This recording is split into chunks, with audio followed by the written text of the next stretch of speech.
Guys ഇതിൻ്റെ നമ്മൾ ചേർത്തേക്കുന്നത് ഗോതമ്പ് പൊടി, ചക്കപ്പഴം, തേങ്ങാക്കൊത്ത്, നമ്മൾ ഇതിൻ്റെ അകത്ത് ചേർത്തേക്കുന്ന തേങ്ങ, ജീരകം, പിന്നെ ജീരകമാണ് ചേർത്തേക്കുന്നത്. തേങ്ങ വറുത്താണ് നമ്മൾ ഇട്ടേക്കുന്നത്.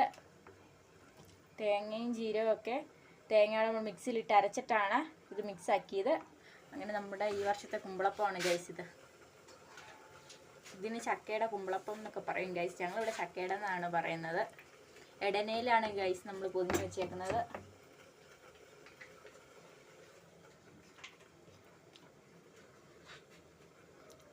വലിയ പഴുത്ത ചക്കയല്ല, എന്നാലും അത്യാവശ്യം പഴമാണ് ഗൈസ്.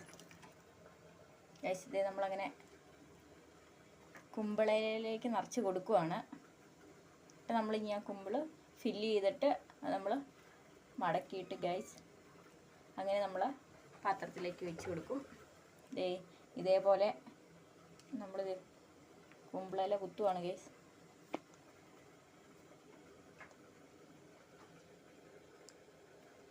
അത് കുത്തി കൊടുക്കുന്നത് എങ്ങനെയാണെന്ന് നിങ്ങൾ കാണിച്ചു തരാം ഗൈസ്.